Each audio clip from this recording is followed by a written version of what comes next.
अस्सलाम वालेकुम वरहमतुल्लाहि वबरकातुहू। आप लोगों ने जो वीडियो देखा, मैं इस वीडियो के जरिए मैं आप लोगों को एक बात बताना चाहता हूं। बल जब भी मैंने इस वीडियो को देखा तो मुझे बड़ा दिल थोड़ा सा इतना रोने लगा कि मैं यार क्या देखा ये मैं। इस दुनिया में अभी भी बहुत ऐसे लोग हैं जो अपने माँ बाप से दूर हैं और अपने माँ बाप को कहीं किसी नले के किसी गटर के कीड़े समझते। मेरे भाई, माँ बाप वो चीज़ होते हैं जिसके पास माँ बाप नहीं, उसे पूछो कि माँ बाप क्या चीज़ होते हैं। भाई, माँ बाप बड़ी बड़ी ऊंचे दर्जा के होते हैं कि माँ बाप क्या होता है। अगर आपने अपने माँ को कंधे में बैठाकर हज करवाने ले जाओ ना, हज करवाने ले जाओ और भी पैदल में, तो भी अपना माँ का कर्ज नहीं अदा कर पाओगे मेरे भाई। और अपने माँ बाप को कहीं किसी गटर के कीड़े समझ के तुम लोग कहीं कहीं पर भी छोड़ देते हो। माँ क्या चीज़ होती है, मैं थोड़ा सा माँ के बारे में बताता हूँ। देखिए मेरे भाई, जब हम लोग बच्चे थे, तो जब मेरी माँ मुझे गोद में बैठा थी ना, आपका भी मिसाल है। अगर मेरी माँ मुझे गोद में बैठा थी ना, तो मैं पैखाना करता था। जब मैं पैखाना करता था तो मेरी माँ उस टाइम खाना खाती थी और मैं माँ के गोद में होता था। मैं खाना भी खाती थी, मैं पैखाना भी करता था। उस पैखाने के साथ खाना भी खाती थी। मेरा कहने का मतलब है कि पैखाना मैंने किया है, पैखाना को ना घिल किया मेरी माँ ने, ना उसको गंदगी समझा मेरी माँ ने, और फिर भी खाना खाया। फिर खाना खाने के बाद जो है मुझे साफ किया, और साफ करने के बाद जो है फिर मुझे नहलाया धुलाया, फिर बढ़िया से मुझे साफ करके एक कपड़ा बढ़िया से पहना दिया।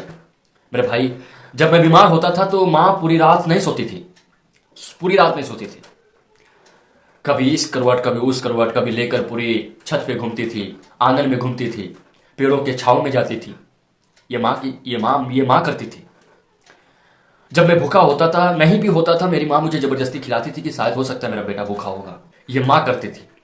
बाप क्या करता था ये मैं बताता हूँ।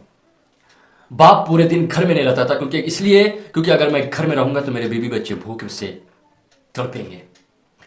बाप पूरे दिन काम करने जाता था, रोजी रोटी के तलाश में जाता था, और रोजी रोटी लेकर आकर बीवी बच्चों को खिलाता था। बाप अगर काम करने में भी जाता था तो कॉल करके मेरी माँ को पूछता था कि बता मेरा बच्चा कैसा है। फिर काम करके आता था, फिर मेरे लिए, मेरी माँ के लिए, सबके लिए कपड़ा लेकर आता था, खाने के लिए लेके आता था। फिर आके मुझे गोद में लेता था। अगर मैं कुछ सिखाता था कि बेटा माँ कहो, पापा कहो, चलने के लिए सिखाता था। कंधे में बैठाकर, जो मैं नहीं देख सकता था, जो मेरी माँ नहीं देख सकती थी, वो कंधे में बैठाकर वो मेरे बाप ने दिखाया था मेरे भाई। और आपने माँ बाप को ऐसे बीच सड़क में, आजकल जो गरीब बूढ़ी जो मिलता है ना सड़क में, गरीब हम लोग कहते हैं उन्हें सड़क में, मेरे भाई हम जैसे लोग ही उन्हें छोड़कर चले आते हैं, इसीलिए जाकर उस गटर के नाले के कीड़े बन जाते हैं। मेरे भाइयों, आप लोगों ने समझ लिया होगा कि माँ बाप क्या चीज़ होते हैं। अगर माँ बाप है, मुझे ना एक शायरी याद आ गया। लोग जन्नत ढूंढ रहे हैं, लोग जन्नत ढूंढ रहे हैं, अरे उन बेखबरों को बता दो कि माँ बाप घर पर है। मेरे भाई, मैं आप लोगों को चीज़ बता देना चाहता हूँ कि अपने माँ बाप को ज़्यादा से ज़्यादा ख्याल रखें। और अगर बूढ़े हैं तो क्या हुआ, पूरे पूरे बूढ़े हैं तो क्या हुआ, फिर भी ख्याल रखना पड़ेगा। ये आपका फ़र्ज़ बनता है। ये भी एक जन्नत जाने का ज़रिया है। समझ रहे हैं आप लोग?